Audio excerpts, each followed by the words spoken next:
I'm Doug Boynton, and you're listening to WHRO's Weekly Edition, where we highlight the week's news and stories happening in our region.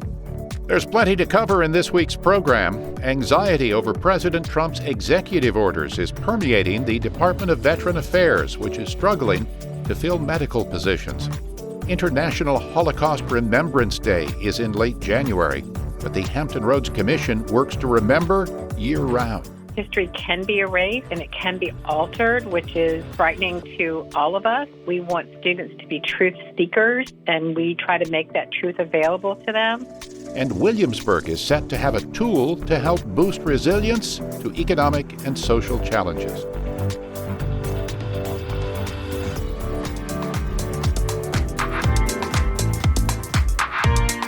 It's WHRO's Weekly Edition. As we start things off this week, as you may recall, the Biden administration awarded Virginia more than $4 billion for climate and infrastructure projects as part of a nationwide effort. But that's now running into some problems. WHRO's Catherine Hafner reports the president wants to put it all on hold. The money flowing to Virginia in recent years trickled down from the bipartisan infrastructure law and the Inflation Reduction Act. Both are targets of Trump's funding freeze. Officials across the state are scrambling to figure out what that means for their projects. Here's U.S. Senator Tim Kaine. There's a lot of uncertainty now among those who have received these federal funds, grants, or tax incentives about whether they can count on them or not. And if they can't, can they continue forward with their plans or not? In Hampton Roads, some grants are paused, including on recycling education and energy efficiency. Others, like money for Norfolk's flood wall, appear to be safe so far. But no one knows what will happen next. Often these grants are given as reimbursements after money is already spent. Catherine Hafner, WHRO News. On the healthcare front, payment delays are having an effect on TRICARE providers, and that's bad news for mental health providers in Hampton Roads who have stopped taking new military clients. WHRO military reporter Steve Walsh explains. Mental health providers who take the military health insurance TRICARE report payment delays around the country. More than 9 million troops and their families use TRICARE. Cameron Ashworth with Genesis Counseling in Hampton Roads is one of the providers who say they aren't being paid. You know, I've heard of practice owners out here who are having to take equity loans or dip into savings or carry debt. And that's something we hope not to have to do. At the moment, Genesis has stopped taking new military clients. The new contracts started January 1st. Humana, which serves the eastern part of the country, acknowledges the delays. The company has sent cash advances to some vulnerable providers while they work through the backlog of claims. Steve Walsh, WHRO News. Also, federal workers in Virginia are anxious about pressure from the Trump administration to resign from their jobs. That's according to Senator Tim Kaine, who spoke last week on the Senate floor. WHRO's Sienna Morales brings the details. Speaking in opposition to Russell Vought's nomination to lead the Office of Personnel Management, Kaine talks about meeting federal workers at a vigil for the D.C. plane crash, many of whom were involved in recovery efforts. Most wanted to talk to me about their own fears for their careers and for their families, and for others who are feeling confused and afraid right now because of actions that are being taken against federal employees. Kaine has called the offer to pay employees who resigned through September a sham. Local workers speaking anonymously to WHRO echoed those words, calling the offer disingenuous and saying it puts them in precarious positions. A judge delayed the deadline for the buyouts until Monday, pending a legal review. Sienna Morales, WHRO News.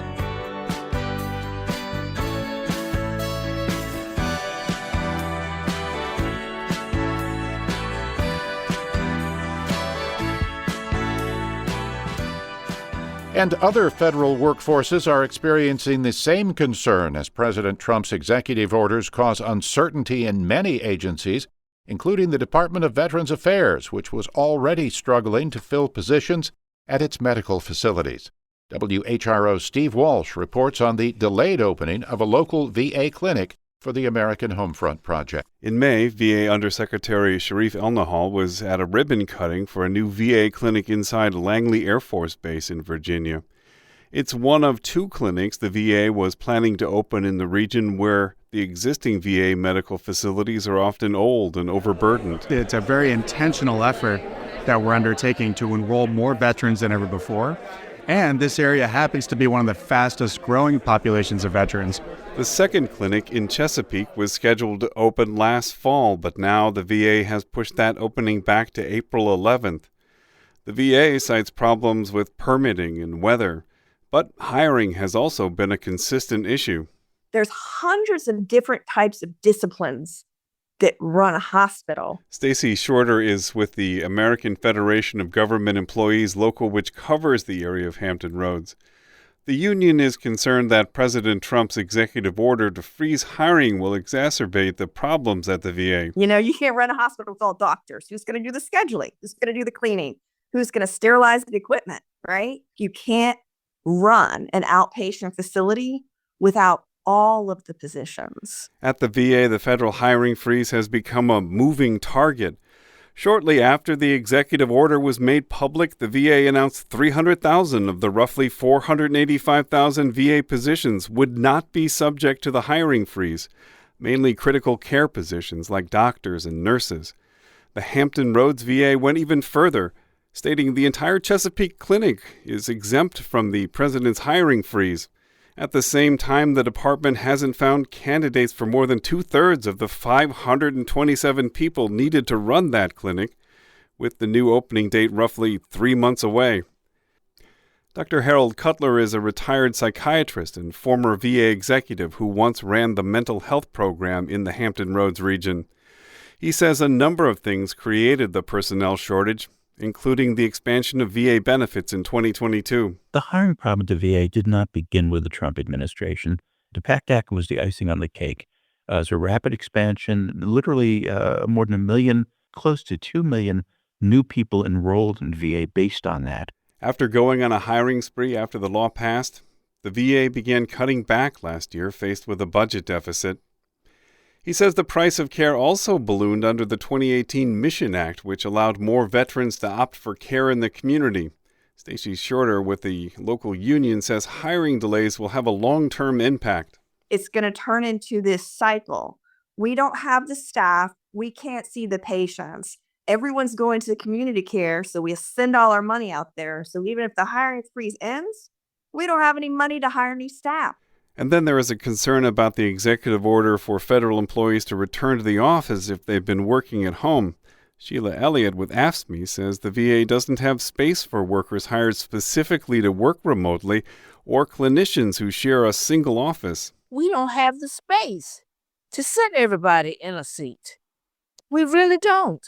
When you have people who are seeing veterans for their health conditions and so forth, those people have to be in private offices. Elliott says it's been difficult for staff to get consistent answers from leadership at the VA who may not know themselves how the new policies will be implemented. According to the local VA, despite the changes, the facility has no plans to reduce any care, virtual or in person, to veterans. Steve Walsh, WHRO News. Still ahead on Weekly Edition, Pharrell Williams was set for a new feature film about life in Virginia Beach, but now that project is headed down the drain. But first, it's budget season in Virginia Beach. The city is approaching a proposal due in March and a council vote in May on the city's spending plan. WHRO's Sienna Morales has more on what makes this a difficult year. Virginia Beach is trying to balance a budget with several competing factors. The city doesn't have enough money to cover everything in the capital improvement plan, which covers buildings and infrastructure, and staff projected a $7 million deficit they would have to trim from the overall budget proposal. Revenue rates have also plateaued after bouncing back from the pandemic, and inflation has driven costs for completing projects higher. You know, this is probably, in my 20 years here, probably the most challenging budget. That's Mayor Bobby Dyer. City leaders don't want to raise taxes and explored ideas in recent meetings about reducing the scope of projects and using dedicated funds for other purposes. Sienna Morales, WHRO News. William and Mary is launching an initiative called Year of the Environment. WHRO's Catherine Hafner tells us what that's all about. The year-long effort is meant to highlight the university's investments in environmental research and a brand new undergraduate degree in marine science. Derek Aday is dean of the Batten School of Coastal and Marine Sciences. He says they want to help Virginia tackle big issues like climate change. We want to be leaders in this space, the place that people can turn to when faced with these big challenges and know that we can be counted on to deliver the science, the solution, the education that they need. William & Mary recently received a $50 million donation that will fund tuition for students in the new marine science program. Catherine Hafner, WHRO News. Artist Duke Riley's new exhibit of art made from materials found on the shores of Virginia Beach opened this weekend at the Virginia Museum of Contemporary Art. Kate Nowak reports for WHRO. Riley uses match heads, tampon applicators, and seashells as materials in his rich nautical tableau depicting whales, cargo ships, and water pollution.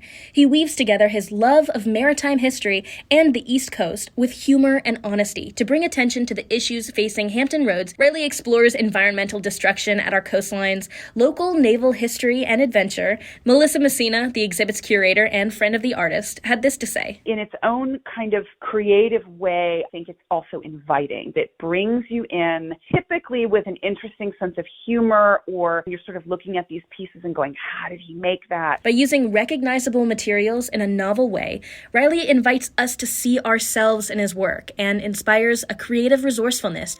Kate Nowak, WHRO News.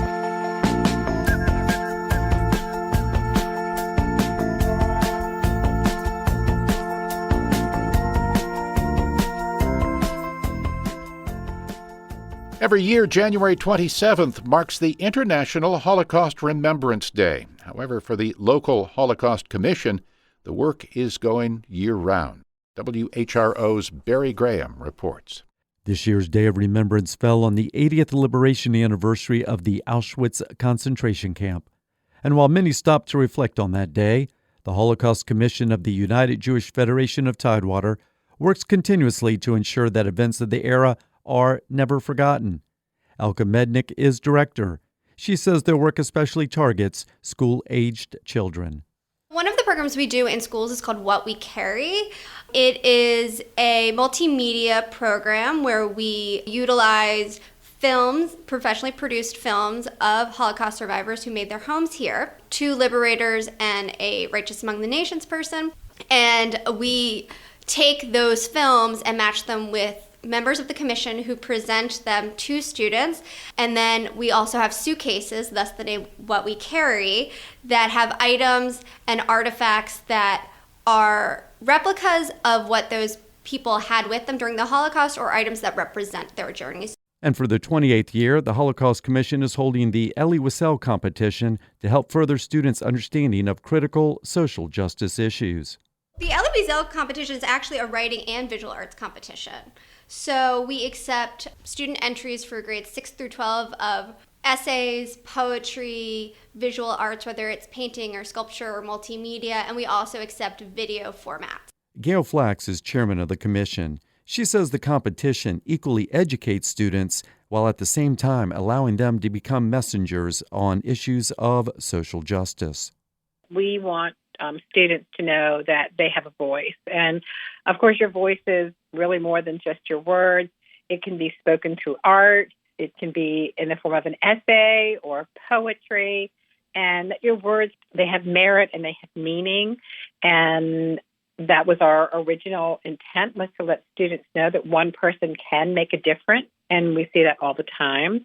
Flax noted that students especially are susceptible to falsehoods and revisionist history, and the commission takes serious its role as a resource that promotes accuracy. History can be erased and it can be altered, which is frightening to all of us.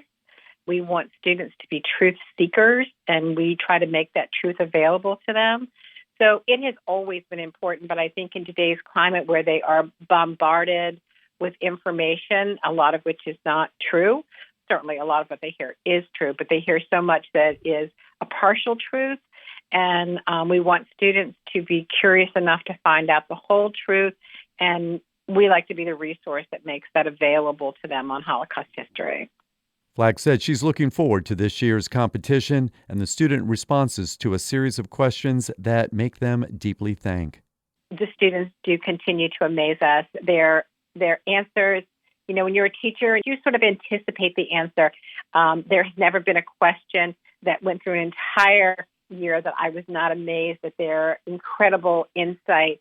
When they create these films or they draw these pictures, they see things through their own perspective, their own prism of newly incorporated material, and you can see that it touches their heart, and that, of course, touches ours. And we know that our mission is being accomplished, and we're very grateful to the teachers that help us make this happen. The winners will be announced in May. Stay tuned. We'll let you know some of the student responses to this year's Elie Wiesel Writing and Visual Arts Competition. For WHRO News, I'm Barry Graham.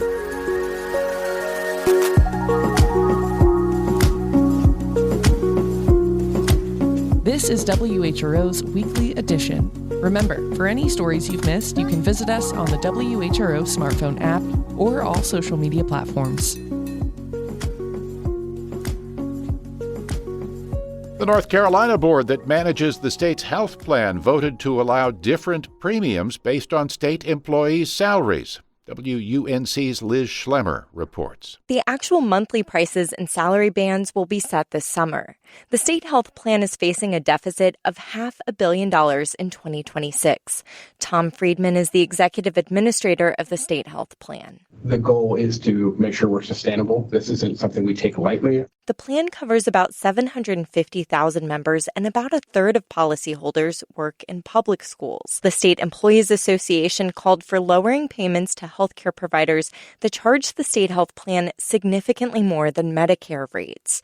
I'm Liz Schlemmer. Musician Pharrell Williams' proposed movie about growing up in Virginia Beach has been scrapped. Barry Graham has details. Variety magazine reported Friday that the movie would not be released.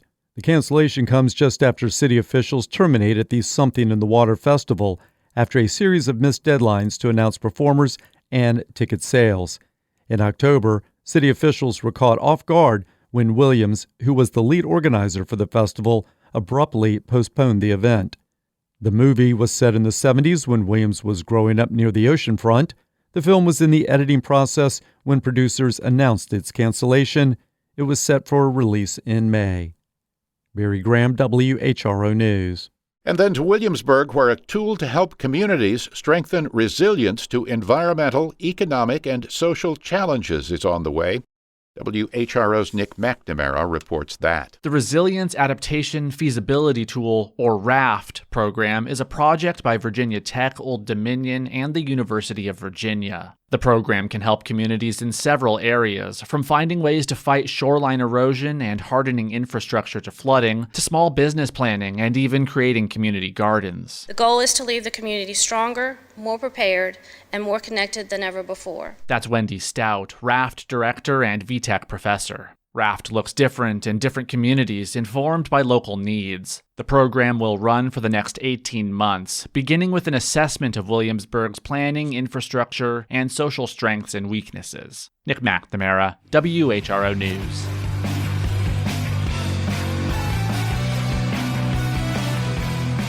The Trump administration deployed 1,500 additional federal troops to the border, including some Coast Guardsmen from Hampton Roads. The White House suggests the expanded military effort may be modeled on Operation Lone Star. That's a Texas National Guard border mission that's been underway for 4 years. But it does raise questions about what the federal troops will have the authority to do.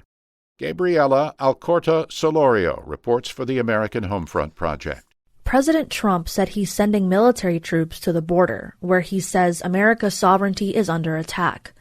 It is not yet clear exactly what those troops will be spending their time doing.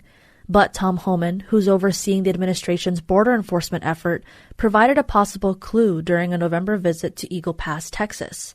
He referred to Operation Lone Star, Texas Governor Greg Abbott's ongoing deployment of National Guard troops at the border. Governor Abbott has done an amazing job. Illegal immigration in Texas is down 86%. This is a model we can take across the country. Texas has seen a big decrease in immigrant crossings and encounters since Operation Lone Star began in 2021, but so have other border states without similar operations. While Texas has sent more than 10,000 troops to the border, federal law restricts what service members can do on U.S. soil. They can assist civilian law enforcement, but can't confront or arrest people. This Texas National Guardsman is deployed to Operation Lone Star in the Rio Grande Valley and says the law has been applied inconsistently. He requested that we withhold his name and distort his voice because he fears retaliation. In the valley, we actually get to work with Border Patrol and DPS to help apprehend them or, help find these people that are hiding. But in Eagle Pass, where media was very, very big, we couldn't even yell at these guys. We couldn't touch. We were just going to let them cross. President Trump has asked military leaders to prepare a revised plan for securing the border. And his executive order calls the crossings at the border an invasion, which might suggest a shift in how the military is used, though troops are unable to act as law enforcement under the 1878 Posse Comitatus Act. Experts say Trump could get around that by enacting the Insurrection Act. It allows the military to assist overwhelmed civilian authorities. Joseph Nunn is counsel at the Brennan Center's Liberty and National Security Program. It is not yet entirely clear what the new presidential administration's intentions are. It is clear that there is a plan to use the military for border security and immigration enforcement, and to do so more expansively than the last administration did. Among the other big questions, at least in Texas, is what will become of Operation Lone Star. The Texas operation is state-funded, and since its launch, Governor Abbott has spent roughly $11 billion on the mission, about $6 billion of that on mobilizing troops. None doesn't see how the governor can keep doing that. I don't think it's likely that Operation Lone Star will continue simply because it is so expensive. And also because of, the hardship it imposes on the members of the Texas National Guard, who, while they're participating in it, are pulled away from their families and their civilian jobs. Abbott has suggested he's interested in winding down the state operation. He also sent a letter to Congress after Trump was sworn into office, asking the federal government to pay the $11 billion back to Texas. Abbott has said he'll give the money back to Texans by lowering property taxes and putting more money towards education. Opponents predict Abbott's operation will become a blueprint for the Trump administration to use across the country. Ari Sawyer is a border and immigration expert. Abbott has said he would slow down Operation Lone Star, but it's not really a slowdown, it's a nationalization. You would essentially turn over the reins of Operation Lone Star to Trump. I think we're going to continue to see soldiers in Texas. For now, Operation Lone Star shows no signs of going away. Abbott just sent 400 more Texas Guardsmen to the border, and state legislative leaders have proposed putting another $6 billion towards the operation in the next state budget. I'm Gabriela Alcorta Solorio in San Antonio. You've been listening to WHRO's Weekly Edition.